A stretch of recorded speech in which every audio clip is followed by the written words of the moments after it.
السلام علیکم ورحمۃ اللہ وبرکاتہ۔ میرے دوستوں اور عزیز ساتھیوں،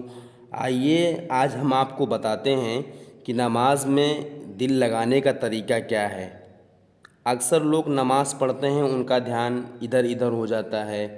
اور نماز میں وہ باتیں یاد آتی ہیں جو اس نے نماز سے پہلے وہ باتیں کبھی اس نے سوچا نہ ہو۔ تو نماز میں طرح طرح کے خیالات آتے ہیں اور ہم سوچتے ہیں یار میری نماز پتہ نہیں قبول ہوئی کہ نہیں ہوئی، اور اکثر نمازیں ایسے ہوتی ہیں۔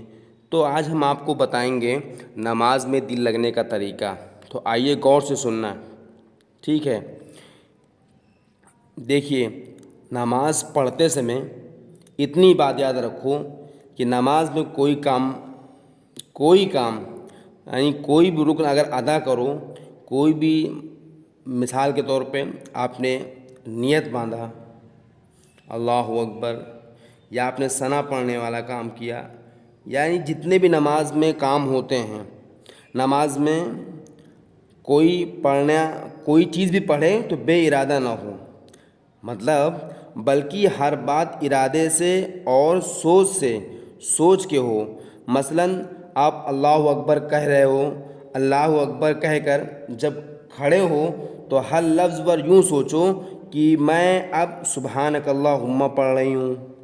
ٹھیک ہے نا؟ یعنی جب جو چیز شروع کرے اسی کو سوچے کہ اب میں سبحانک اللہم پڑھ رہی ہوں، پھر اب اس کے بعد پھر سوچو کہ اب وبحمدک کہہ رہی ہوں، پھر دھیان کرو کہ اب وتبارک اسمک منہ سے نکل رہا ہے۔ اسی طرح ہر لفظ پر، ہر رکن پر اور ہر چیز پر آپ سوچ کے کریں، الگ الگ دھیان اور ارادہ کرو۔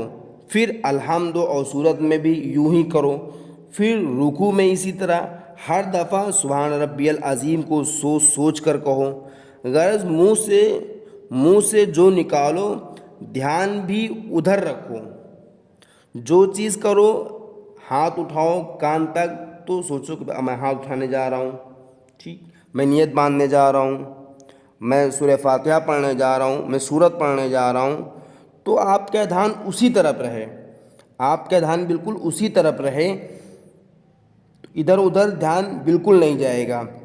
رکھو، یعنی ساری نماز میں یہی طریقہ رکھو انشاءاللہ۔ اگر آپ ایسے کر کے نماز پڑھیں گے انشاءاللہ تو اللہ تعالیٰ اس طرح کرنے سے نماز میں کسی طرف دھیان نہیں بٹے گا، اور پھر تھوڑے دنوں میں آسانی سے جی لگنے لگے گا اور نماز میں مزہ آئے گا،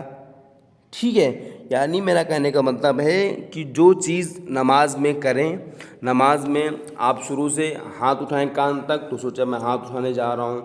پھر میں ثنا پڑھنے جا رہا ہوں، پھر میں الحمد پڑھنے جا رہا ہوں، پھر میں سورت پڑھنے جا رہا ہوں، پھر میں رکوع کرنے جا رہا ہوں، پھر میں رکوع میں سبحان ربی العظیم پڑھیں گے، پھر